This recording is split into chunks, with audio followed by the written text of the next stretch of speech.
Patay ang isang lalaking 14 anyos sa Antipolo City matapos umano makipagsuntukan sa mga kapwa binatilyo. Ang dalawang sangkot sa suntukan, iginiit na ang biktima raw ang naghamon ng away. Balita hatid ni EJ Gomez, exclusive.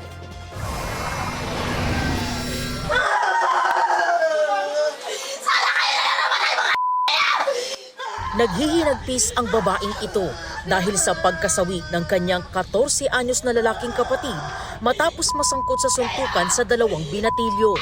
Nangyari ang insidente sa Sitio Phase 1, 8 Bonica Road, Barangay San Isidro, Antipolo City, pasado alas 6 ng gabi nitong Sabado. Base sa investigasyon ng pulisya, naglalakad sa lugar ang isa sa dalawang sospek nang madaanan niyang nakatambay ang biktima. Ang biktima umano ang naghamon ng suntukan. Yung suspect natin ay napilitang makipag-away na kasi nga pinipilit siya nung biktima natin na hamunin talaga. Nagawa pa raw awatin ng ilang saksi ang pag-aaway, pero nang dumating ang isa pang sospek, inudyok daw nito umano ang dalawa na magsuntukan muli at doon na raw nangyari ang mas malalang away na nauwi sa pagkamatay ng biktima. Na ibabawan itong biktima ng nasabing suspect natin at kung saan nahawakan niya yung ulo at naipaguntugan niya sa semento kung saan ay nawalan ng malay ang nasabing biktima.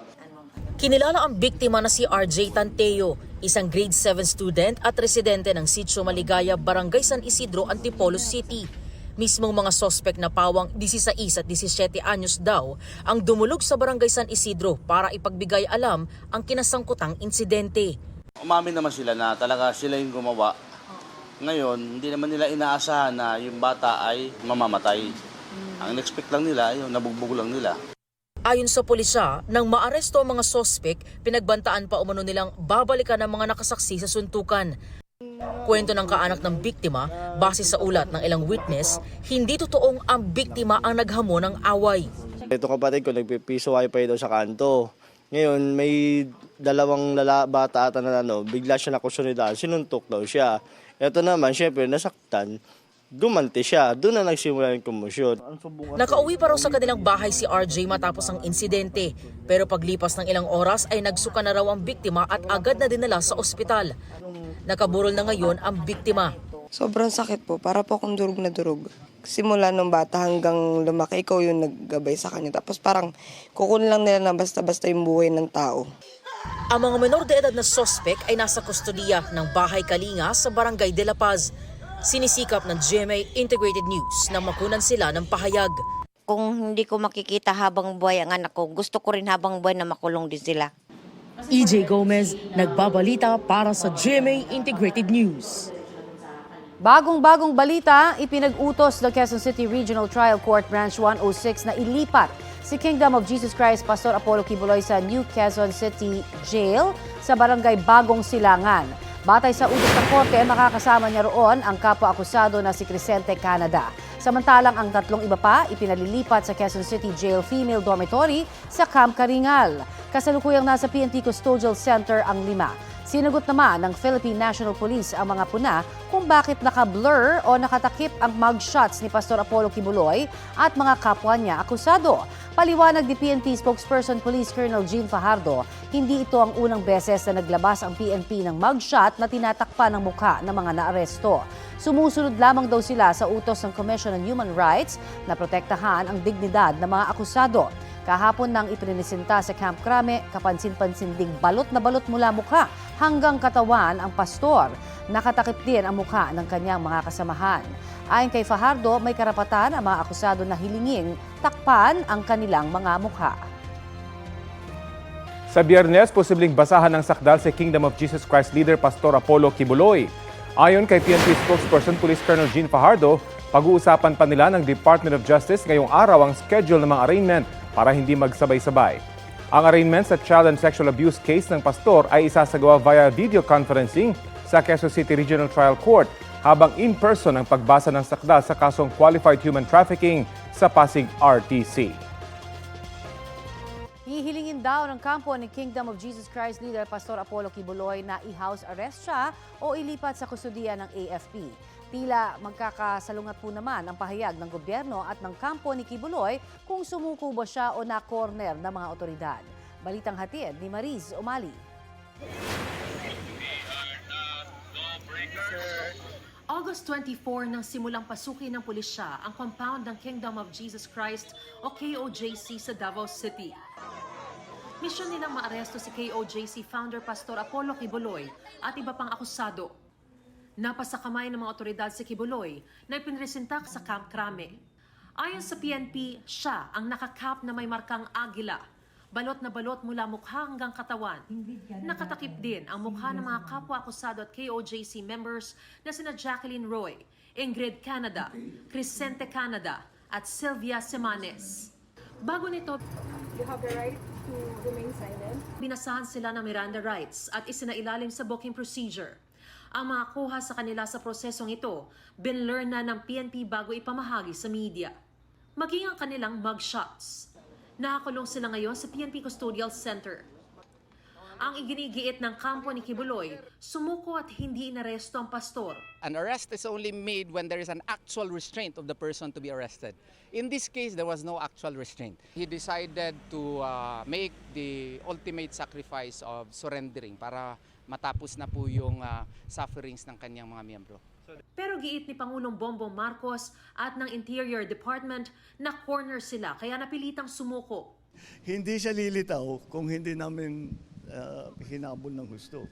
Ang nangyari, napilitan siyang lumabas dahil malapit na ang pulis sa kanya. Desidido ang ating mga pulis at ang instruction ko sa kanila, etong last time, sinabi ko pagpasok natin, huwag na kayong aalis dyan hanggat makuha na ninyo siya.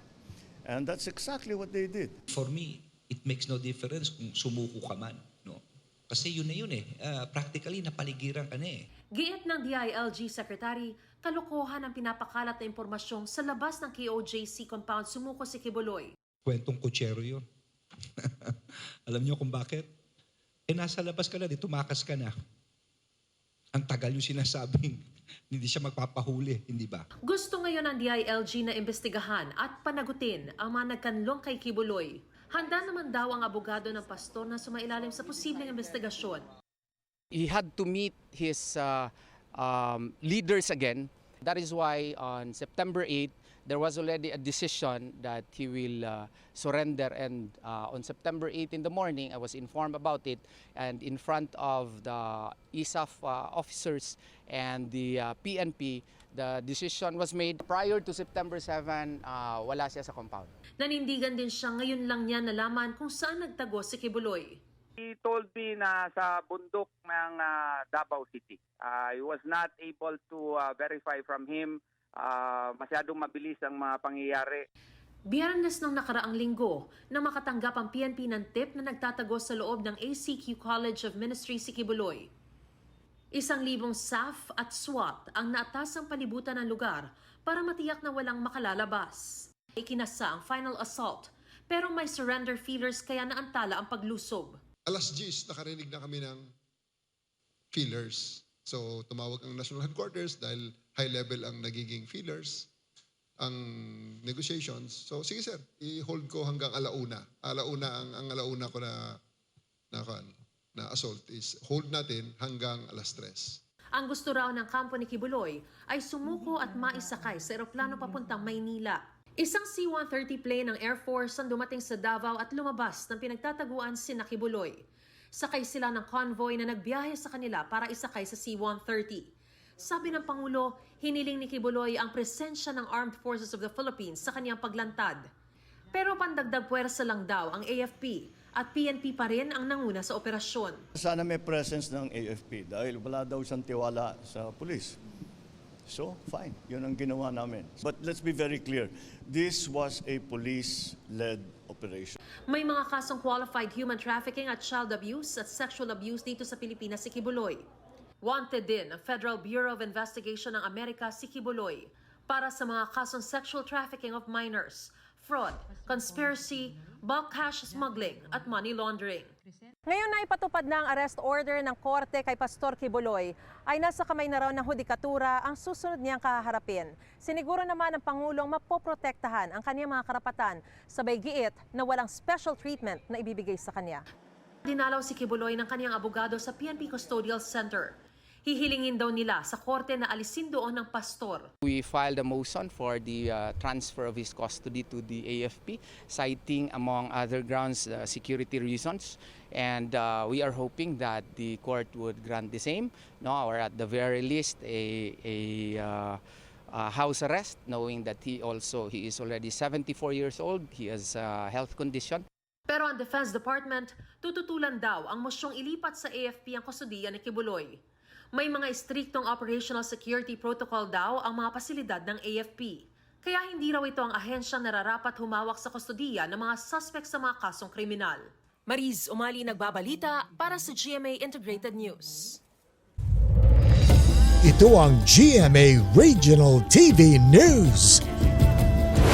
Oras na para sa maiinit na balita ng GMA Regional TV mula sa Luzon at makakasama po natin si Chris Soniga. Chris? Salamat, Tony. Arestado ang isang pasyente at kanyang bantay matapos mahuling gumagamit ng iligal na droga sa loob ng isang ospital sa Imus, Cavite. Sa San Fernando, La Union naman, isang dambuhalang sawa ang nadiskubre sa puno. Ang mainit na balita hatid ni Claire Lacanilaw Dungka ng GMA Regional TV. Nabulabog ang ilang taga San Fernando, La Union nang madiskubre ang isang dambuhalang sawa na nakalambitin sa puno ng akasya. Ayon sa kumuha ng video na si Roderick Rolio, agad nilang ipinaalam sa mga otoridad nang mapansin nila ang sawa. Napag-alamang isa itong reticulated python na may habang 3.5 meters. Ayon sa otoridad, posibleng galing sa bukid ang sawa at nabulabog ng pag-ulan kaya ito nagpunta sa puno. Posible rin umanong naghahanap ito ng pagkain na i-turn over na sa DNR ang sawa. Sa kuha ng CCTV sa Maharlika Highway sa Santo Tomas, Batangas, makikitang isang lalaki na inabandona ang sasakyan niyan sa gilid ng kalsada. Makalipas ang 2 araw sa loob ng nasabing sasakyan, natagpuan ang pinagbabaril na katawan ng 37 anyos na Navy Intelligence Officer. Sa tulong ng iba pang CCTV, napag-alaman na galing sa Calamba, Laguna ang sasakyan bago iniwan sa Batangas. Sa isinagawang follow-up operation, naaresto ang 2 sospek sa SLEX. Tumanggi silang magbigay ng pahayag. Isa sa ilalim naman sa autopsy ang bangkay ng Navy officer. Inaalam pa kung ano ang motibo sa krimen. Arestado ang isang pasyente at kanyang bantay matapos mahuling gumagamit ng iligal na droga sa loob ng isang ospital sa Imus, Cavite. Batay sa investigasyon, nagsasagawa ng routine check ang isang gwardya nang mapansin niya ang dalang lighter at weighing scale ng pasyente. Hindi niya muna sinita ang pasyente pero nagsumbong siya sa kanyang superior. Nang bumalik sila sa kwarto ng pasyente, doon na raw naaktuhan ng pasyente at ang bantay na nagdodroga. Nasabat sa kanilang ilang pakete ng umano'y shabu, drug paraphernalia at weighing scale. Umamin ang 2 na gumagamit sila ng iligal na droga. Palabas na sana ng ospital ang pasyente bago sila mabisto. Idiniretso sila sa police station. Maharap ang 2 sa reklamong paglabag sa Comprehensive Dangerous Drugs Act. Claire Lacanilaw Dungka ng GMA Regional TV, nagbabalita para sa GMA Integrated News. Patay ang isang dalagita matapos malunod sa ilog sa San Jacinto, Pangasinan. Batay sa investigasyon, naligo ang biktima kasama ang ilang kaibigan sa ilog na bahagi ng Barangay Kasibong. Ayon sa mga pulis, napunta sa medyo malalim ang dalagita at natangay ng malakas na agos. Natagpuan ang biktima na palutang-lutang sa ilog sa katabing bayan ng Mangaldan. Patuloy ang paalala ng pulisya na iwasan ang paliligo sa ilog upang makaiwas sa kaparehong insidente.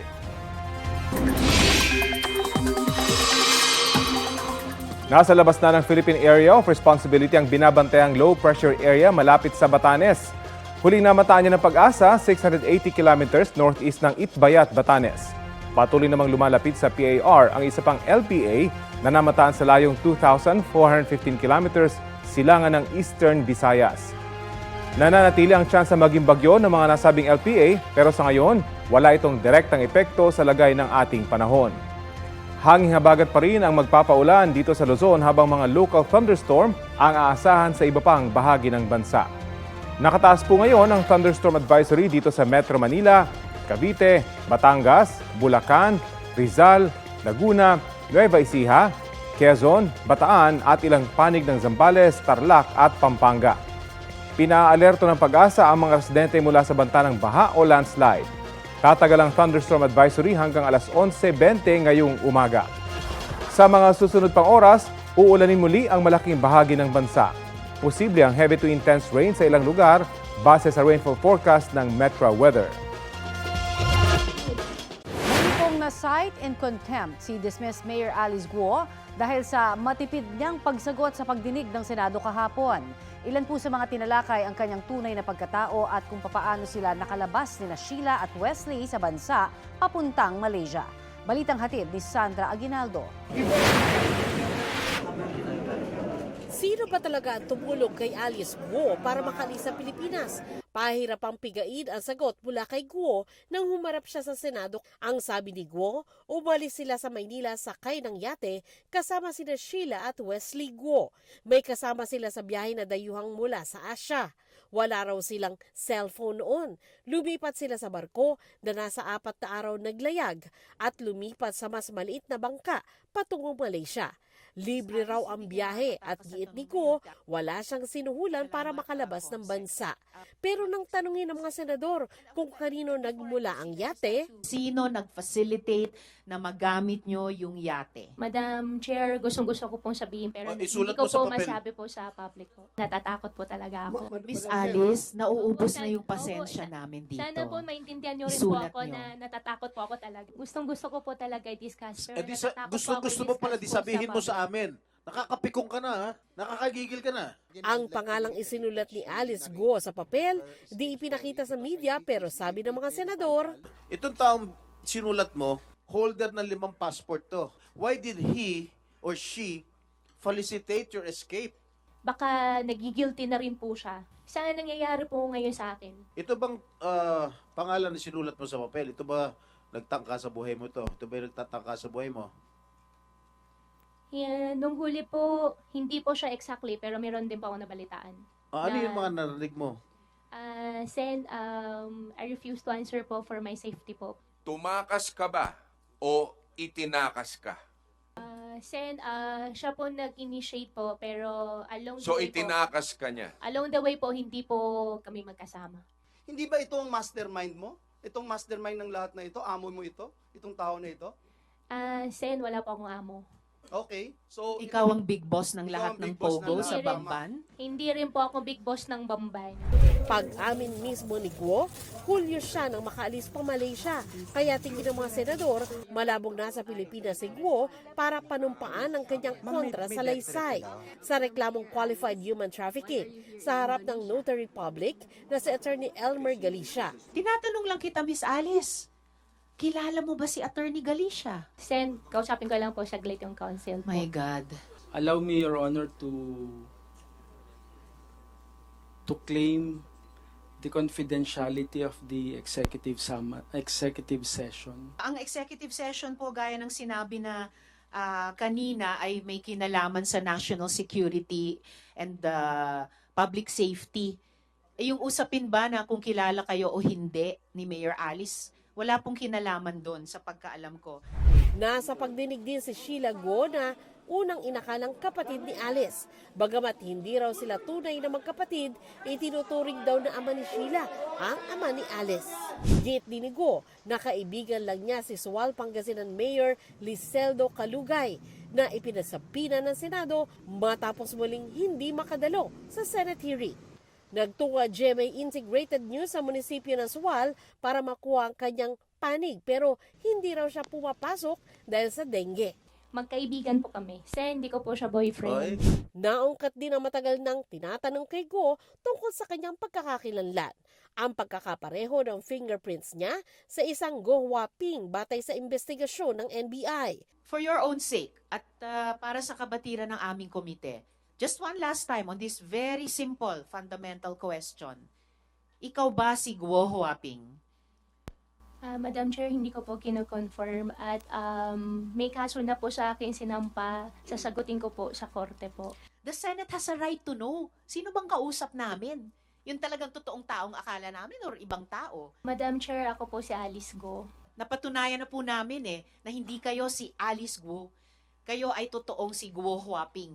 Hindi lang ang komite ang umabot sa ganyang conclusion, ang NBI mismo at ang isa pang ahensya.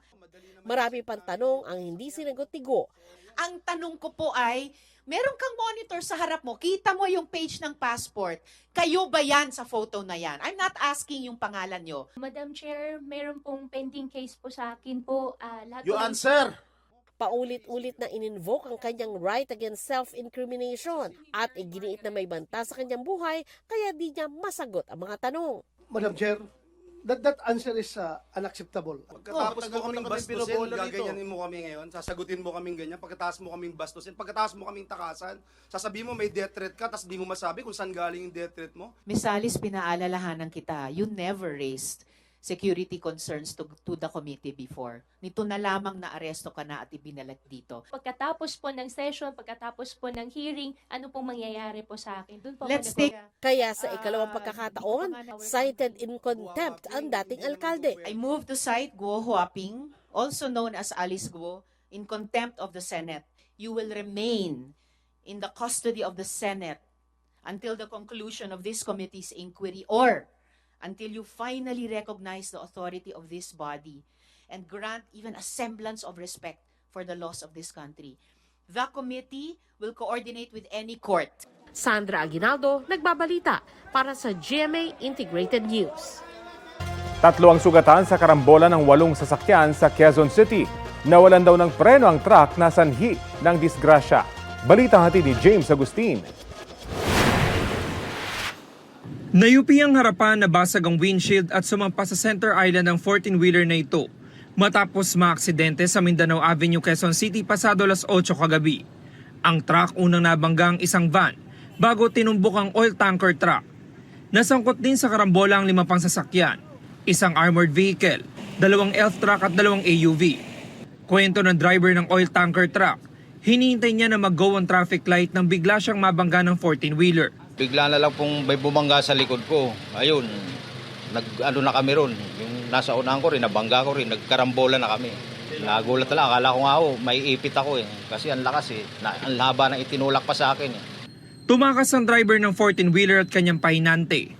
Ang isa pang pahinante nakaligtas matapos tumalon mula sa truck. Nagtamo siya ng mga sugat sa tuhod, kamay at braso. Tinanggal ko po yung lock nung pinto ko. Tsaka po ako sumabit doon sa may sabitan. Ang nangyari po, naigilid niya pa kaliwa, kaya po humampas yung pinakapinto doon sa may high ace. Ngayon po, nung humampas po sa high ace, naramdaman ko po, ang ginawa ko po, umikit na lang po ako tsaka po ako bumitaw. Tsaka nun po nagdire-diretso sa may tanker. Galing daw sila sa Bulacan at i-deliver ang mga kargang feed sa Cavite. Pagdating sa bahagi ng Mindanao Avenue, bigla umanong nawalan ng preno ang truck. Kung nag-stop po yung mga sasakyan, siyempre po, mamimreno na po yung driver ko. May tumunog po sa may truck namin. Noon nga po siya sumigaw na wala daw pong preno, pumuslit na daw po. Sugatan din ng 53 anyos sa babae na nagtitinda ng mga basahan sa Center Island. Pag ganun niya, liko niya dito sa kaliwa, hindi siya huminto, dire-diretso siya. Mga 2 dipa na lang ang layo niya sa akin. Kaya nagpanik na ako na bahala na kung anong nangyari sa akin. Basta makaalis ako dun sa way na tinutuntungan ko ngayon dahil tumbok na tumbok talaga ako niya eh. Ayon sa QCPD Traffic Sector 6, umabot sa 3 taong nasugatan sa karambola ng 8 sasakyan. Nasa kustudiyan nila ang pahinante ng 14-wheeler habang nagpapatuloy ang investigasyon. James Agustin, nagbabalita para sa GMA Integrated News. Inaprubahan na raw ni Pangulong Bongbong Marcos ang pagtanggal sa pwesto kay Bureau of Immigration Commissioner Norman Tansinco ayon sa ilang miyembro ng gabinete. Yes, the President has approved the dismissal of the current BI Commissioner. Yes, that is confirmed. Papalitan siya. Oh. If I were him, I'll resign already. Mag-resign na lang siya. Hindi raw satisfied si Justice Secretary Jesus Crispin Remulla sa trabaho ng Immigration Commissioner. Kaya inirekomenda niya mismo sa Pangulo na patalsikin si Tansinco. Kabilang dyan ang issue ukol sa pagtakas ni Alice Guo paalis ng Pilipinas. Sa Senate hearing kahapon, sinabi ni Tansinco na sa media reports lamang niya nalaman ang pagtanggal sa kanya at hindi pa raw siya formal na inaabisuhan.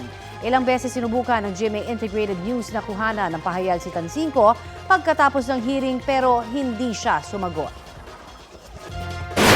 Pinaghahandaan ng Department of Justice ang posibleng paghiling ng Amerika na extradite doon si Pastor Apollo Kibuloy para harapin ang iba niyang mga kaso. Giit naman ng DOJ, walang halong politika ang paggulong ng mga kaso ni Kibuloy dito sa Pilipinas. Balita hatid ni Salima Refran. Ngayong hawak na ng mga otoridad si Kingdom of Jesus Christ founder Pastor Apollo Kibuloy. You have the right to remain silent. Tiniyak ng Justice Secretary na walang halong politika ang pagpapaharap sa kanya sa justice system ng Pilipinas.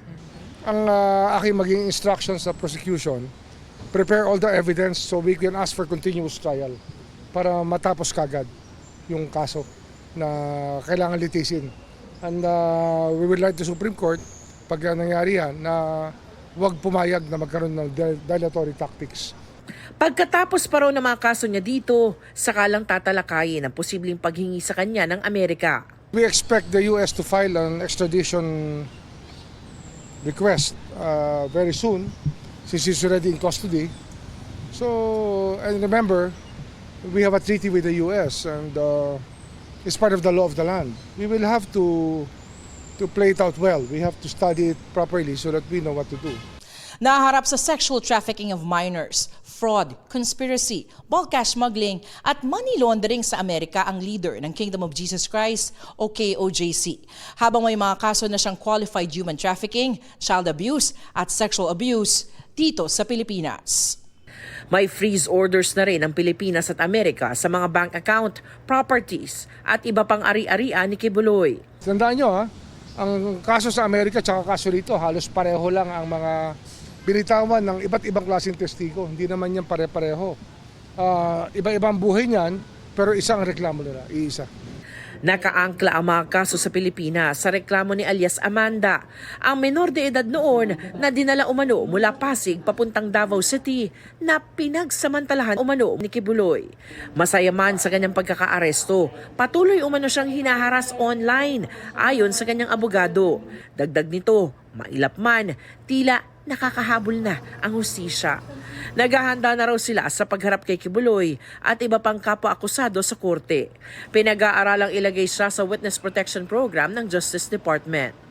Sa Amerika, kinatuwa rin ng mga biktima at dating workers ng KOJC ang pagkakaaresto kay Kibuloy at iba pang akusado. Pero panawagan nila, kami po ay nananawagan, umaapila po kami sa inyo na magpadala po kayo ng tulong. I-rescue po sana ng ating mga PNP, yung mga nandoon pa sa loob ng quarters ni Kibuloy, lalong-lalo na yung mga minors po. Salima Refra, nagbabalita para sa GMA Integrated News. Tuesday latest naman mga mare at pare. Slay sa runway ang ilang kapuso star sa 2024 New York Fashion Week. Very fierce si Shining Inheritance star Kailin Alcantara na nag-open para sa collection ng Filipino designer na si Chris Nick. Rumampa rin as one of the male models ang rumored love interest ni Kailin na si Kobe Paras. In her element naman si Miss Universe Philippines 2023 Michelle D bilang finale model ng show. Buongiorno! From Italy naman ang bati ni Sofia Pablo. Enjoy ang sparkle artist sa ilang historic at iconic landmarks sa Rome bago ang pagdalo niya sa red carpet premiere ng Emily in Paris Season 4 Part 2. Proud at well wishes naman ang pabaon ng kanyang prinsesa ng City Jail co-star na si Allen Ansay na kasama sa mga naghatid sa airport. Kahit cited in contempt sa Senado, mananatili pa rin po sa Camp Crame si dismissed Bambantarlac Mayor Alice Guo habang hindi pa nare-resolba ang ilang issue. Kabilang po dyan ang tanong ng ilang senador kung bakit sa Regional Trial Court sa Capas Tarlac nakasampa ang kasong graft laban kay Guo. Ayon kay Senator Francis Tolentino, hindi Tarlac RTC ang dapat humawak sa kaso dahil posibleng may impluwensya roon ang dating alkalde. Dahil dyan, hindi raw valid ang arrest warrant at ang utos na ikulong si Guo sa PNP Custodial Center. Kaya Senado dapat ang may kustudiya kay Guo kung walang arrest warrant mula sa korte.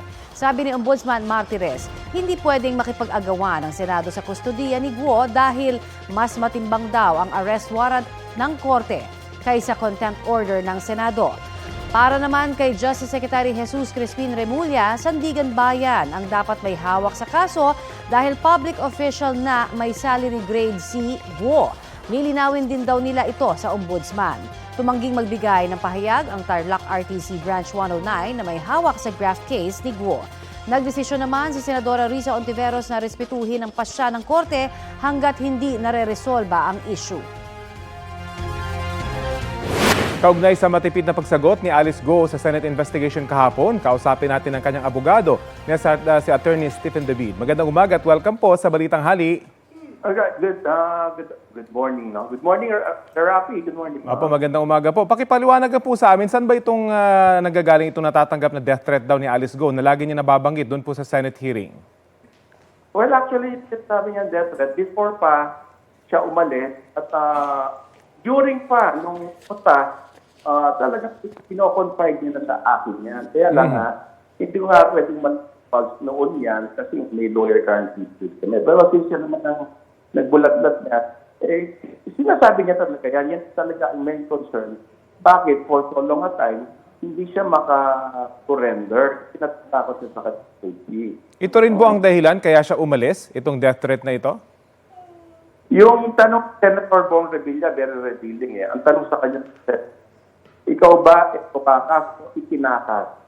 Kasi hindi rin natin alam yan. Although ako, alam ko, as her lawyer, pero I cannot divulge that because of the privilege, no? Pero ang maganda kasi talaga dyan, kung gusto malaman ng sensyon, dapat kasi pinagbigyan yung kahihingan niya, nabigyan siya ng session. Opo. Kasi kung bigyan siya ng gano'n, siyempre, hindi na siya masyadong mga ba na ibulgar niya yung mga alam niya, tungkol sa ganyan mga buhay niya. So ang sinasabi po nyo, masasatisfy yung maraming katanungan ng mga senador kung pumayag sila sa executive session dahil yung katanungan kung itinakas nga ba siya o pinoprotektahan siya or pinagbabantaan siya ng mga taong nasa paligid niya, masasagot sa executive session.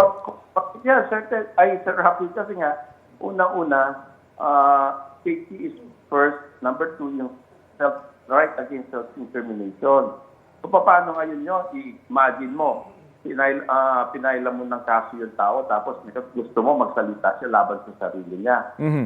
Meron bang ganong klaseng tao na pagkatapos mo gawing resource person, nakakuha ka ng informasyon, pinaila mo ng kaso, ngayon gusto mo naman, paklinin mo na siya. Ano naman ang kwento ng abogado kung papayagan mo siya ng ganyan na violation ng kanyang right against self-incrimination. Kasi wala nang hearing yan, wala na inamin mo na eh. Ipakol naman yan under the Constitution. Kaya kung gusto talaga nila malaman yung totoo at malaman yung kwento, dapat noon pa kay sila pa lang, at saka kay ALG, kay Alice Guo, dapat inalaw na nila yung pakiusap ko namin na bigyan siya ng executive session. So paano yung mga susunod na pagdinig kung ganoon pa rin yung magiging linya nitong si Alice Guo? Hihingi pa rin po ba kayo at pagpapatuloy na hihingi ng executive session? At kumusta po yung negosasyon para gawin po ito? Wala man negosasyon. Kabila naman nag-manifest kami.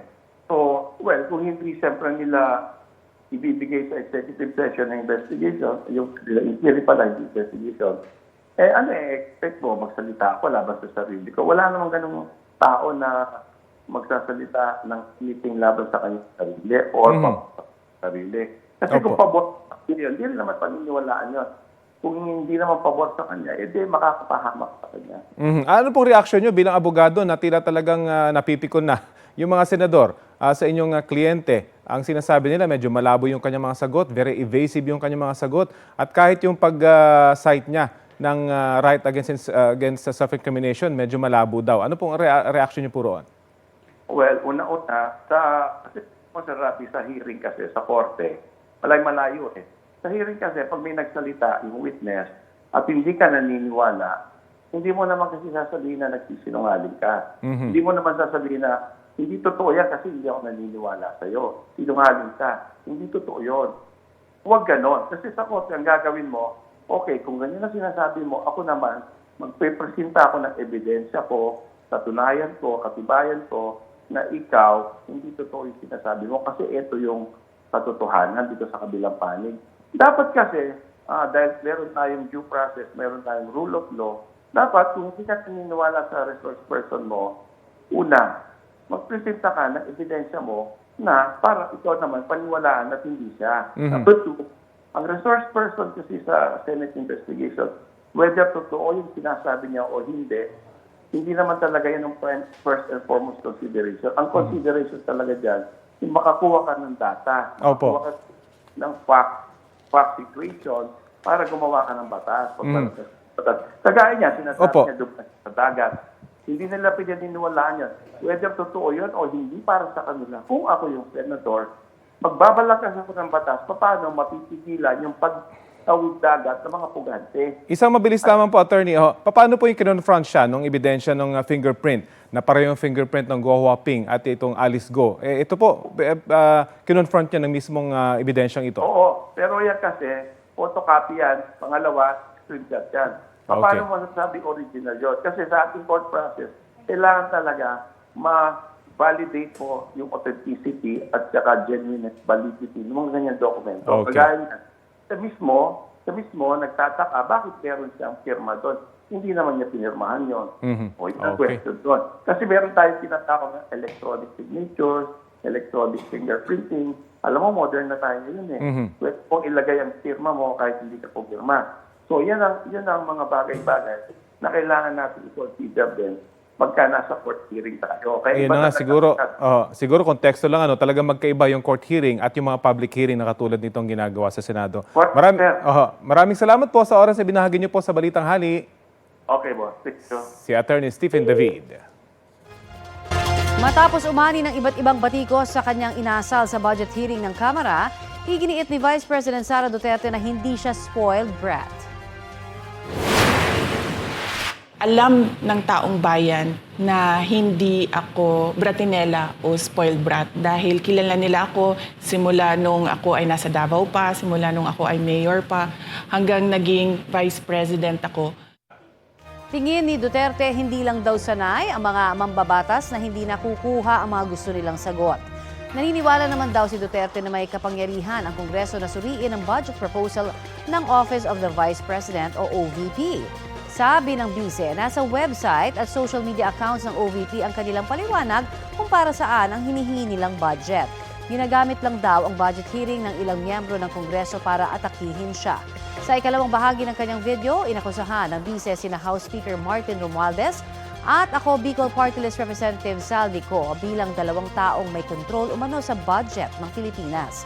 Sa lumabas na General Appropriations Act 2023, umabot sa mahigit 15 billion pesos daw ang budget sa classroom construction. 10 bilyong piso raw dyan ay hawak daw ni Ko at Romualdez. Noong 2024 naman, mula sa mahigit 19 billion pesos na classroom construction budget, ay naging 24 billion pesos na raw ito sa House version ng General Appropriations Bill. May naka-attach na raw na listahan sa budget ng DepEd kung saan gagastusin ang nasa 17 billion pesos na halaga ng classroom construction.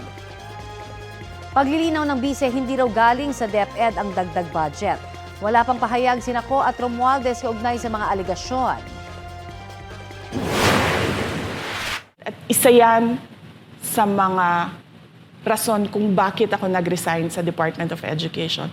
Hindi na ako papayag na sa susunod na taon, ganyan pa rin ang gawin nila at ako yung mananagot sa ginagawa nila. Kaya yan yung sinasabi ko, bakit pa tayo mag-question and answer dito para atakihin niyo ako? Ang masusunod lang naman sa budget, 2 tao lang. Ito ang GMA Regional TV News. Ihahatid na ng GMA Regional TV ang may init na balita mula sa Visayas at Mindanao kasama si Sarah Hilomen Velasco. Sarah? Salamat, Rafi! Patay ang isang senior citizen sa Oslob, Cebu matapos pagtatagain ng kanyang asawa dahil umano sa pagiging maingay. Sa San Carlos Negros Occidental naman, mahigit 100 pamilya ang nasunugan. Ang mainit na balita hatid ni Adrian Prietos ng GMA Regional TV. Mabilis kumalat ang apoy sa hindi bababa sa 80 bahay na nasunog sa San Carlos Negros Occidental. Mahigit 100 pamilya ang nawala ng matitirahan. Pansamantala silang nananatili sa evacuation center. Upon responding, medyo lapad-lapad na siya. Very light materials lang gid siya. Dikit-dikit kayo ang panimalay. As of this year, I think this is the widest. I will try to check if kung may power interruption, maybe candles or sigarilyo. Ayon sa BFP, umabot sa 750,000 pesos ang halaga ng pinsala. Isang oras nagkatensyon sa Barangay Estefania, Bacolod City matapos i-hostage ng isang lalaki ang kanyang kaanak. Ayon sa pulisya, pumunta ang suspect sa bahay ng kanyang ina, bit-bit ang kutsilyo at martilyo. Nagkataong naroon din ang kapatid niya at dalawang pamangkin. Kaagad na nagtago sa kwarto ang mga kaanak ng suspect. Atakeho niya, may lang nakasulod sa kwarto. Naniraman ang ini mga iman ng pamilya man lang nanay utol ya kagwa kay nablos no nang lock sila tudo kay may bit patalom ang ano mo may patalom ang lalaki ang aton si Pichado kag isa ka martilyo kay gusto pagwaon gusto man guro magwa sa pamilya guro di man makagwa kay ang gate sirado. Ayon sa pulisya, nagalit ang suspect ng aksidenteng matapunan ng mainit na tubig ang kanyang kamay at nang makaapak ng pako. Sa huli, umakyat sa pader ang operatiba at napasok ang bahay hanggang sa nakontrol ang suspect. Nadala lang ko to sa ako na kaakig bla ka ganwa kay ti ginailan nat ko to sir mo at that time to. Pagkatapos? Hindi dapat ani natabo na gid sir. Ayon sa pulisya, desididong pamilya na magsampa ng kasong grave threat at alarm and scandal. Napagalamang under probation pa ito sa kasong illegal possession of firearms. Tinaga at napatay ng isang lalaki ang kanyang misis sa Oslob, Cebu. Nagtamo ng maraming sugat ang biktimang 72 taong gulang. Nahuli ang suspect sa Mandaue City. Paliwanag ng mister na suspect, wala siyang maayos na tulog dahil sa ingay umano ng kanyang misis. Mahayin pa siya na ikabo naman ko na lang. Tulog kayo yawan din, nabungol ako. Although meron na silang mga dating mga pag-aaway, misunderstanding, but this time napuno siya kasi dumating na rin sa point na hindi na raw siya makatulog. Gawa ng mga mga yaw-yaw. Ayon sa panganay na anak ng mag-asawa, mapapatawad nila ang ama pero itutuloy nila ang pagsasapa ng kasong parricide. Adrian Priatos ng GMA Regional TV, nagbabalita para sa GMA Integrated News. Nakapagtala ng 37 volcanic earthquakes sa Bulkang Canlaon sa Negros Island sa nakalipas na 24 oras. Ayon sa PHIVOLCS, posibleng indikasyon yan na may tumaas na magma mula sa ilalim ng lupa at may posibilidad ng pagputok. Sa abiso kagabi tungkol sa umiigting na aktibidad ng bulkan, sinabi ng ahensya na hindi bababa sa 5 pagyanig ang naramdaman sa Canlaon City sa Negros Oriental. Nagbuga rin na mahigit 2,700 tonelada ng volcanic sulfur dioxide ang Bulkang Canlaon sa nakalipas na 24 oras. Sa kasalukuyan, naka-alert level 2 pa rin ang Bulkang Canlaon. Ipinagbabawal ang pagpasok sa 4-kilometer radius permanent danger zone, pati ang paglipad ng anumang sasakyang panghimpapawid malapit sa bulkan. Inaabisuhan rin ang mga residente roon na gumamit ng mask o towel bilang pantakip sa bibig at ilong. Isinusulong ng Department of Energy na mas palawigin pa ang paggamit ng renewable energy sa Pilipinas. Sa ikatlong Clean Energy Conference sa Mandaluyong, target daw ng DOE na 35% ng power generation o ginagawang kuryente sa bansa ay manggagaling sa renewable energy sources pagsapit ng 2030. Para maabot po yan, papayagan na sa ilalim ng ating batas ang 100% foreign ownership sa mga renewable energy projects. Isinusulong din ng gobyerno ang iba pang proyekto gaya ng voluntaryong pag-install ng solar panel sa bubong ng bahay. Bukod daw sa makatitipid sa electricity bill, makatutulong din ito sa kapaligiran dahil nababawasan ang carbon emissions.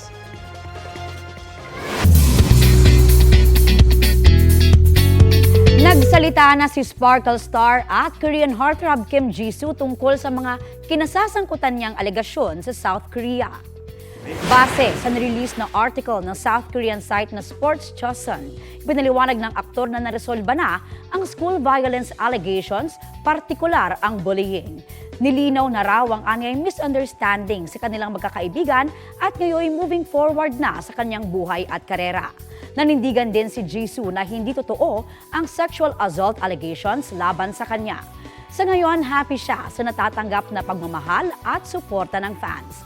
Ready na rin daw siyang i-level up ang kanyang acting career, hoping na maging parte ng isang musical o play at English global production. Mapapanood si Jisoo sa Afternoon Prime na Abot Kamay na Pangarap at nakatakdang bumida sa highly anticipated film na Mujiki.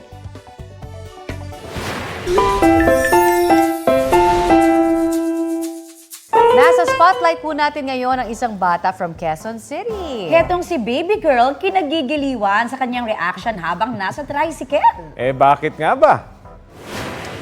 Attitude 101 lang naman ang 3-year-old na si Laya. Cute sa kanyang pagtataray with matching kunot ng noo at taas kilay, oh! Napuwing pa ang ating bida kontra bida, pero bakit nga ba wala sa timpla ang mood ni Laya? Paglilinaw ng kanyang parents, caring daughter at big sister ang kanilang panganay. Kaya lang, nung araw na yan, hindi pala napagbigyan ng request na mamasyal. Mahigit 400,000 ang views ng video.